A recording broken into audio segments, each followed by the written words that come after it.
Good morning, students. Now I am going to teach you the poem The Ant and the Cricket. चींटी और झींगुर. A fable is a story, often with animals as characters, that conveys a moral. This poem about an ant and a cricket contains an idea of far-reaching significance, which is as true of a four-legged cricket as of a two-legged one. Surely you have seen a cricket that has two legs. Okay students, आज हम पढ़ेंगे कि poem जो है एक English की poem, ये जो इंग्लिश की पोएम है फेबल एक ऐसी कहानी है जिसमें जो करेक्टर्स जो होते हैं एनिमल्स, जानवर होते हैं, जो कहानी मॉरल देती है, हमें एक सीख मिलती है. ये जो पोएम है ये जो आंट के बारे में, क्रिकेट के बारे में बता रखा है. आंट एक चींटी होती है, क्रिकेट एक झींगुर होता है. इस पोएम में जो आइडिया है वो काफ़ी सिग्निफिकेंट है और ये कहानी एक झींगुर के बारे में बताई गई है जिसके कि 4 पैर होते हैं. लेकिन ये कहानी लागू होती है 2 लेग्स वाले झींगुर पर भी. आप समझ जाइए कि 2 लेग्स वाला यानी 2 टांगों वाला झींगुर ह्यूमन, इंसान ही होता है. मतलब इसमें इसकी मौलिकली बोला गया है इसको. ओके, अब हम पोएम स्टार्ट करते हैं. असली young cricket accustomed to sing through the warm sunny months of gay summer and spring began to complain when he found that at home his cupboard was empty and winter was come. एक सिली मूर्ख, थोड़ा सा बेवकूफ़ एक झींगुर है जिसकी आदत है गाना गाने की. क्या आदत है उसकी? गाना गाने की आदत है. वो गाना गाते रहता है. और जब गर्मियों का मौसम था, गर्मी थी, वार्म था, स्प्रिंग थी, बसंत ऋतु थी, यानी सूरज भी अच्छे से निकलता था, चमकता था, अच्छा सा सुंदर सा मौसम हुआ करता था, तब वो पूरे दिन गाना गाता रहता था. मगर अब उसने थोड़ा कंप्लेन करना स्टार्ट कर दिया है जब उसने देखा कि उसके घर में कुछ भी नहीं है. Began to complain when he found that at home his cupboard was empty and winter was came. Complain करना स्टार्ट कर दिया है जब उसने देखा कि उसका जो घर है, घर में उसका जो कपबोर्ड है यानी जो कपबोर्ड थी उसमें खाने के लिए कुछ भी नहीं है, उसमें कोई भी सामान नहीं है. विंटर, जाड़े के मौसम में कुछ खाने के लिए नहीं था और उसका जो कपबोर्ड था वो भी खाली था. Okay, not a crumb to be found on the snow covered ground, not a flower could he see, not a leaf on a tree. Students, क्रम का मतलब है कि छोटा सा कोई खाने की चीज़, जैसे पीस ऑफ ब्रेड होती है कह सकते हैं, वो भी उसके पास खाने के लिए नहीं था. पीस ऑफ ब्रेड भी नहीं थी और जो कि खाने के लिए अवेलेबल हो. हर तरफ बर्फ़ जमी हुई थी.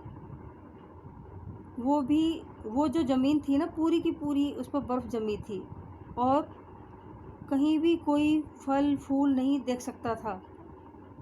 कहीं भी कोई फल फूल दिखाई नहीं दे रहा था, ना ही कहीं किसी पेड़ पर कोई पत्ती दिखाई दे रही थी. इसका मतलब था कि पूरी तरह से ठंड आ चुकी थी, बहुत ज़्यादा.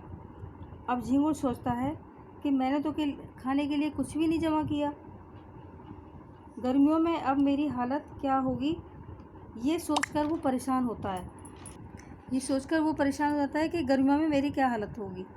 Eight last by starvation and famine made bold, all dripping with wet and all trembling with cold, away he set off to a miserly aunt to see if to keep him alive he would grant him shelter from rain and a mouthful of grain he wished only to borrow. He had repay it tomorrow, if not he must die of starvation and sorrow.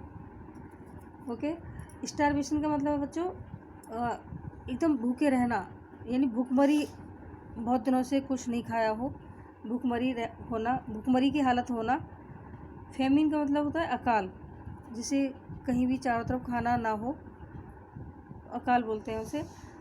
तो ऐसी हालत हो गई थी उसकी, वो मतलब भूखमरी और अकाल से परेशान होकर, ऐसी हालत में होकर भूखमरी और अकाल जो पड़ा हुआ था उसने उसे मजबूर कर दिया कि वो कहीं जाए और कुछ उधार मांगे।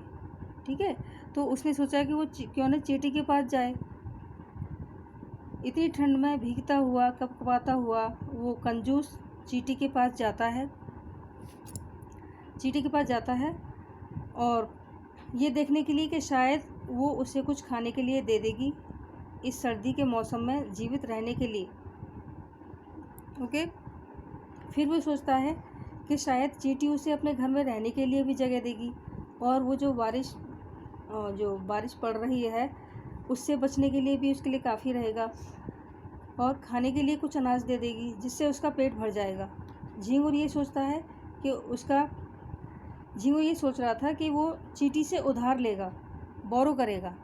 ओके, बोरो करेगा और फिर उसे आने वाले कल में, भविष्य में उसे वापस कर देगा। यदि वह आंट से मांगने नहीं जाएगा तो वह भूख और दुख से मर जाएगा। Okay, says the ant to the cricket, I am your servant and friend, but we ants never borrow, we ants never lend. But tell me, dear cricket, did you lay nothing by when the weather was warm? Quoted the cricket, not. जब झींगुर चींटी के पास खाना मांगने के लिए जाता है तो चींटी कहती है, मैं तुम्हारी नौकर हूँ, नौकर भी हूँ और दोस्त भी हूँ। लेकिन चींटियाँ ऐसी होती हैं, वो न किसी से उधार लेती हैं और ना ही किसी को उधार देती हैं।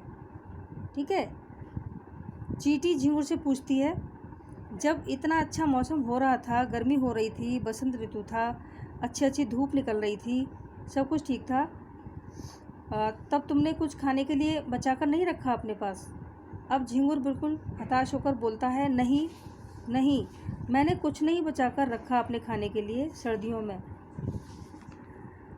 My heart was so light that I sang day and night, for all nature looked gay. My heart was so light that I sang day and night, for all nature looked gay. You sang, sir, you say.